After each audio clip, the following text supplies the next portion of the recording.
కురుకురే వాడు 220 days వెళ్ళాడు, కలిసి గ్రో అవుతాం, ఫాలో కొట్టేసి. సో మ్యాటర్ ఏంటంటే 1999లో లేస్ అనే కంపెనీ ఉంది కదా, బట్ చాలా బ్యాక్ క్లాష్ వచ్చింది. ఏమని, మీ ప్యాకెట్ ఓపెన్ చేస్తే ఎప్పుడు గాలిలో ఉంటుంది, చిప్స్ ఉండవు అనేసి. పాపం మరి చాలా పర్సనల్గా తీసుకున్నాడు.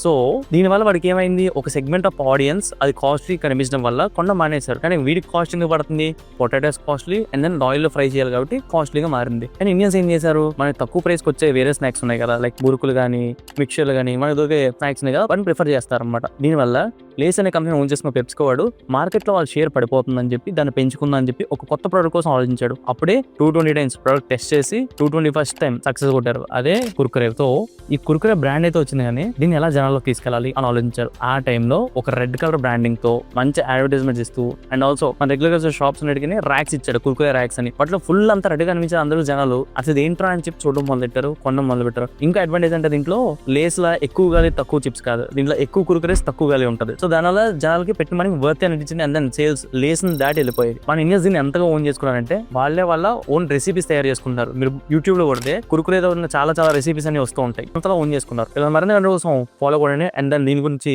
పంచ్ లైన్ బాబు చెప్తాడు. ఎప్పుడు వచ్చాను కాదన్నయ్య, బుల్లెట్ దిగిందా లేదా?